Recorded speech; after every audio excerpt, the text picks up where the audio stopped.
നമസ്കാരം. മലയാളി വാർത്ത ഇൻസൈഡിലേക്ക് സ്വാഗതം. മറ്റുള്ളവർക്ക് സാമ്പത്തിക സഹായം ചെയ്യണമെന്നാവശ്യപ്പെടുന്ന വീഡിയോകൾ ഞാൻ ചെയ്തിട്ടില്ല. ഇത്തരം വീഡിയോകൾ സാധാരണ മലയാളി വാർത്തയിൽ നിങ്ങൾക്ക് കാണാൻ കഴിയില്ല. മറ്റുള്ളവരെ സഹായിക്കണമെന്നൊക്കെ ആഗ്രഹം നമുക്കുണ്ട്. എന്നാൽ ഇത്തരം വാർത്തകളിലെ ചതി അത് ഭയന്നിട്ടാണ്. പലപ്പോഴും പല തട്ടിപ്പുകാരും തലപൊക്കും. ഏതെങ്കിലും വിധത്തിലുള്ള സാമ്പത്തിക പിരിവുകൾ അത് ചിലപ്പോൾ നമ്മുടെ പത്രപ്രവർത്തനത്തിൻ്റെ മാറ്റു കുറയ്ക്കും. അതുകൊണ്ട് തന്നെ ഇത്തരം മേഖലകളെ സൂക്ഷ്മതയോടെ മാത്രമാണ് മലയാളി വാർത്ത എപ്പോഴും സമീപിക്കാറുള്ളത്. ഒരാഴ്ച മുൻപ് മലയാള മനോരമ ദിനപത്രത്തിൽ ഒരു വാർത്ത വരുന്നു. ആ വാർത്ത ശുദ്ധ തട്ടിപ്പെന്ന് മാത്രമല്ല, മുഴുവൻ വ്യാജവുമാണ് എന്നിപ്പോൾ തെളിഞ്ഞിരിക്കുന്നു. മനോരമയുടെ വാർത്ത നിഷേധിച്ചുകൊണ്ട് RCC തന്നെ കളത്തിലിറങ്ങി. സമൂഹ മാധ്യമങ്ങളിലൊക്കെ വലിയ വിമർശനമാണ് ഉയരുന്നത്. സോഷ്യൽ മീഡിയ ചാനലുകളെ അധിക്ഷേപിച്ചുകൊണ്ട് നേരത്തെ മനോരമയുൾപ്പെടെയുള്ള പത്രങ്ങൾ ഒരു പരസ്യം ചെയ്യുമായിരുന്നു. എന്നാൽ ആ പരസ്യം പോലും ഇപ്പോൾ മനോരമ ഉൾപ്പെടെയുള്ള മുഖ്യധാരാ മാധ്യമങ്ങളെ തിരിഞ്ഞുകുത്തുന്നു. ശ്രീജിത്ത് പണിക്കർ ഇന്നലെ ഫേസ്ബുക്കിൽ ഒരു കുറിപ്പിട്ടു. മനോരമയെ എടുത്തൊടുക്കുന്ന കുറിപ്പാണ് ശ്രീജിത്ത് പണിക്കർ പങ്കുവച്ചത്. പണിക്കരുടെ കുറിപ്പ് ഇങ്ങനെ: എന്തൊരു മര്യാദകേടാണിത് മനോരമ. ഒരാഴ്ച മുൻപ് മലയാള മനോരമ പത്രത്തിൽ വന്നൊരു വാർത്തയാണ്. ഒരമ്മയ്ക്കും മകനും വേണ്ടി മനോരമ സാമ്പത്തിക സഹായം അഭ്യർത്ഥിക്കുകയാണ്. ഇരുവരും തിരുവനന്തപുരം റീജിയണൽ ക്യാൻസർ സെൻ്ററിൽ ചികിത്സയിലാണത്രേ. ഞാൻ RCCയിൽ ബന്ധപ്പെട്ടപ്പോൾ മനോരമയിൽ വന്നത് വ്യാജ വാർത്തയാണെന്നും പോലീസിൽ പരാതി നൽകിയിട്ടുണ്ടെന്നും പത്രക്കുറിപ്പ് ഇറക്കിയിട്ടുണ്ടെന്നും അറിഞ്ഞു. 18 വയസ്സ് വരെയുള്ള കുട്ടികൾക്ക് ചികിത്സ സൗജന്യമാണെന്നിരിക്കെ ഇവിടെ ധനസഹായം ചോദിച്ചിരിക്കുന്നു.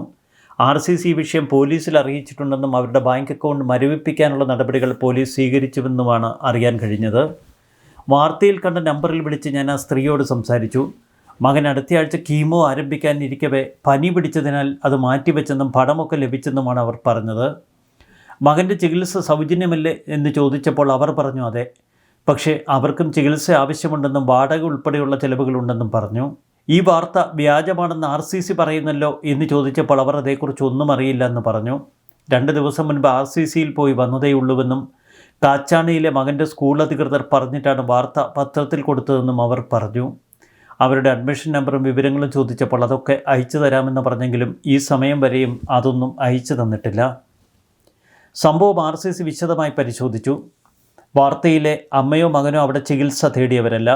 അവർ ഈ സ്ത്രീയിൽ നിന്നും രേഖകൾ വാങ്ങി പരിശോധിച്ചു. ഇരുവരുടെയും അഡ്മിഷൻ നമ്പർ ഉൾപ്പെടെ എല്ലാം വ്യാജമാണ്. ചികിത്സാ രേഖകളും വ്യാജം. പലതിലും രോഗികളുടെ പ്രായവും അസുഖ വിവരങ്ങളും ചികിത്സാ വിവരങ്ങളും പലത്.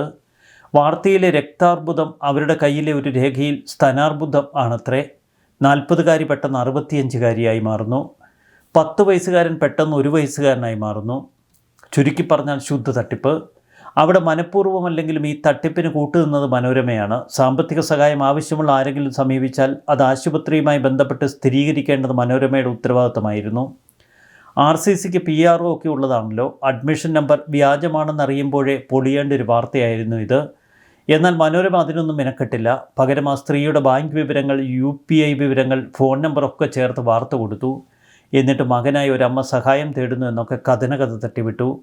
സാമ്പത്തിക സഹായം ആവശ്യമുണ്ടെന്ന് പറഞ്ഞ അസുഖ വിവരങ്ങളുമായി പലരും എന്നെ സമീപിക്കാറുണ്ട്. വിശദമായി പരിശോധിക്കേണ്ടതുണ്ട് എന്നതിനാലും ഒരു പോസ്റ്റ് ഇട്ടാൽ അതിൻ്റെ ഉത്തരവാദിത്വം എനിക്കാണെന്ന ബോധ്യമുള്ളതിനാലും അതൊന്നും ഞാൻ പോസ്റ്റ് ചെയ്യാറില്ല. നേരിട്ട് ബോധ്യമുള്ള 2-3 കേസുകൾ മാത്രമാണ് ഞാൻ പോസ്റ്റ് ചെയ്തിട്ടുള്ളത്. കേവലം ഒരു വ്യക്തിയായി ഞാൻ പോലും ഇക്കാര്യത്തിൽ പുലർത്തുന്ന അവധാനത മാധ്യമരംഗത്ത് ഏറെ പരിചയമുള്ള മനോരമ പുലർത്തിയില്ലെന്നതാണ് അതിശയകരം. ഈ വ്യാജ വാർത്ത പ്രസിദ്ധീകരിച്ചതുമൂലം വേറെയും ഗുരുതരമായ പ്രശ്നങ്ങളുണ്ടായി. അതിലൊന്ന് RCC അധികൃതർ അവരുടെ വിലപ്പെട്ട സമയം ഈ വിഷയത്തിനായി ചെലവഴിക്കേണ്ടി വന്നു എന്നതാണ്. നിരവധി ആളുകളെ, മാധ്യമങ്ങളെ, പോലീസിനെ, ബാങ്കിനെ ഒക്കെ സമീപിക്കേണ്ട സാഹചര്യം അവർക്കുണ്ടായി. ഒക്കെ മനോരമ വാർത്ത കാരണം. രണ്ടാമത് മനോരമ ചെയ്ത ദ്രോഹം വായനക്കാരോടാണ്. മനോരമയുടെ വാർത്തയിൽ മാത്രം വിശ്വസിച്ച് ഇവർക്ക് സാമ്പത്തിക സഹായം ചെയ്ത നിരവധി ആൾക്കാരുണ്ട്. മനോരമ പ്രസിദ്ധീകരിച്ചതിനാൽ ആവശ്യമായ വിവരങ്ങളെല്ലാം ശേഖരിച്ച് വാർത്ത ആധികാരികമെന്ന് അവർ ഉറപ്പുവരുത്തിയിട്ടുണ്ടാവും. അതുകൊണ്ടാണ് വായനക്കാർ പണം അയച്ചു കൊടുക്കുന്നത്. അത്തരക്കാരെ മനോരമ അക്ഷരാർത്ഥത്തിൽ വഞ്ചിച്ചു എന്ന് തന്നെ പറയണം. അടുത്തതാണ് ഏറ്റവും വലിയ ദ്രോഹം. സാമ്പത്തിക സഹായത്തിന് അർഹതയുള്ള നിരവധി രോഗികളുണ്ട്. അത്തരക്കാരെ കൂടി പ്രതിസന്ധിയിലാക്കുന്ന പരിപാടിയാണ് മനോരമ കാട്ടിയത്. ഇനിയും ഇങ്ങനൊരു വാർത്ത കണ്ടാൽ ധനസഹായം നൽകാൻ വായനക്കാർ പഠിക്കും. എത്രയോ പാവങ്ങൾക്കാണ് ലഭിക്കേണ്ട സഹായം ഇതുമൂലം ലഭിക്കാതെ പോയേക്കാവുന്നത്.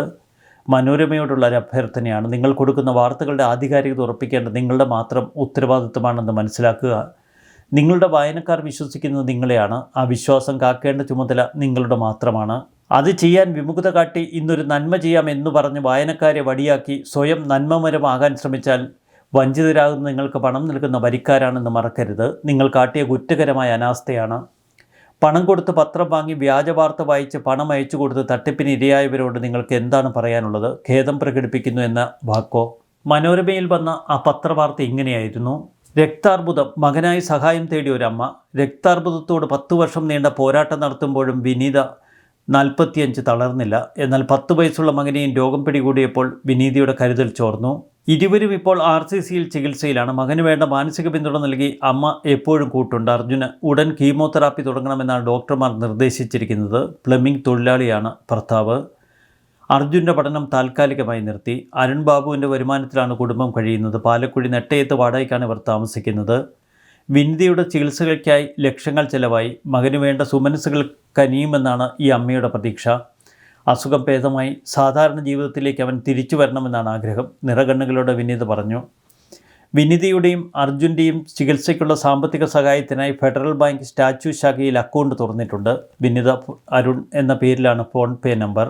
RCC ഒരു പത്രക്കുറിപ്പ് ഇറക്കി, അതും മനോരമയ്ക്കെതിരെ. അതിങ്ങനെ: പ്രിയപ്പെട്ട മാധ്യമ സുഹൃത്തുക്കളെ, ഫെബ്രുവരി 23 മലയാള മനോരമ പത്രത്തിൽ പ്രസിദ്ധീകരിച്ചൊരു വാർത്തയാണ് ഈ കുറിപ്പിനാധാരം. തിരുവനന്തപുരം RCCയിൽ ചികിത്സയിലുള്ള തിരുവനന്തപുരം സ്വദേശികളായ ഒരു അമ്മയും മകനും ചികിത്സാ സഹായം തേടുന്നുവെന്നായിരുന്നു വാർത്ത. എന്നാൽ ഈ വാർത്തയിൽ പറയുന്ന അമ്മയും മകനും RCCയിലെ രോഗികളല്ല. ചികിത്സാ സഹായം തേടുന്നതിന് അവർ നൽകിയിരിക്കുന്നവ റിപ്പോർട്ടുകൾ അത്രയും വ്യാജമായി ചമച്ചതാണ്. പ്രസ്തുത വാർത്തയിലൂടെ അവർ നിരവധി പേരിൽ നിന്നും പണം കൈപ്പറ്റിയെന്നാണ് അറിയാൻ കഴിഞ്ഞത്. ആശുപത്രിയിലേക്ക് നേരിട്ടും വാർത്തയുടെ നിജസ്ഥിതി അന്വേഷിച്ച് നിരവധി കോളുകളാണ് വരുന്നത്. പ്രമുഖ മാധ്യമ സ്ഥാപനമായിട്ട് കൂടി ഇത്തരത്തിൽ കാര്യമായ വേണ്ടത്ര ജാഗ്രത പുലർത്താനായില്ല എന്നത് നിർഭാഗ്യകരമാണ്. യഥാർത്ഥത്തിൽ സഹായം ആവശ്യമുള്ളവരോട് പോലും പൊതുജനം മുഖം തിരിക്കാൻ ഇത്തരം പ്രവൃത്തികൾ കാരണമാകും. 18 വയസ്സിൽ താഴെയുള്ളവർക്ക് സംസ്ഥാന സർക്കാരിൻ്റെ ആരോഗ്യകരണം പദ്ധതിയിൽ ഉൾപ്പെടുത്തി സൗജന്യ ചികിത്സയാണ് RCCയിൽ നൽകി വരുന്നത്. ഇത് സംബന്ധിച്ച് മെഡിക്കൽ കോളേജ് പോലീസ് സ്റ്റേഷനിൽ പരാതി നൽകിയിട്ടുള്ള റിപ്പോർട്ടുകൾ നൽകുന്നതിന് മുൻപ് RCCയുമായി ബന്ധപ്പെടുകയോ ചികിത്സാ രേഖകൾ പരിശോധിച്ച് ഉറപ്പുവരുത്തുകയോ ചെയ്യണമെന്ന് അഭ്യർത്ഥിക്കുന്നു. കുറിപ്പിനാധാരമായ വാർത്ത ഒപ്പം ചേർക്കുന്നു. ഡയറക്ടർ ശ്രീജിത്ത് പണിക്കർ പറഞ്ഞതിലും RCCയുടെ പത്രക്കുറിപ്പിലും എല്ലാമുണ്ട്. മനോരമ നിർവ്യാജം ഖേദിക്കുമെന്ന് നമുക്ക് പ്രതീക്ഷിക്കാം. ന്യൂസ് ഡെസ്ക്, മലയാളി വാർത്ത, ഇൻസൈറ്റ്.